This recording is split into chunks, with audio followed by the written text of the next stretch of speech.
This video was something that we wanted to do for a while. It was hackers react to Mr. Robot. And the idea was like, okay, I know all this stuff about hacking and I should watch some of these videos. And I did this with my friend Nick.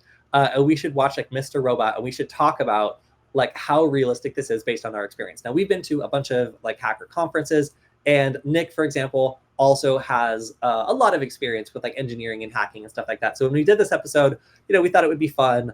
And ultimately, this ended up being really popular. 74,000 views. We did this 3 years ago.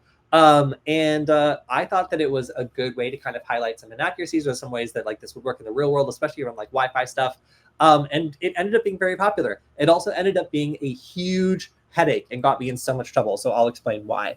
So this episode immediately got picked up by the content filter and made it so that we had to do a copyright claim, which was aggressively and automatically contested by some sort of service that most of these studios employ. So because there's a service out there for just hammering anybody that uses their clips in a YouTube video, it means that creating this made us unable to stream for over a week. So we tried this out and it totally messed up our live stream. We couldn't do any of the streams we wanted to do because we immediately got multiple content strikes, and eventually they got resolved. But every time we think about doing this again, we remember how difficult it was to do this because of the aggressive content striking that is done as a service for these sorts of clips. So we got away with some other videos that didn't have as aggressive content striking, and some of them we ended up just deleting and we weren't actually able to show any of you, which is too bad. But posting content on YouTube, copyright is obviously like a big deal, and we don't usually run into that because we make all original content.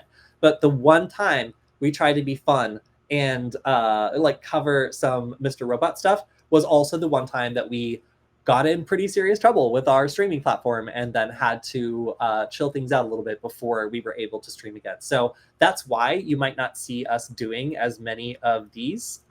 It's mostly because it is very difficult for us to do anything that involves copyrighted work in any way, shape, or form. Yeah, so that's our #2 most popular video of all time.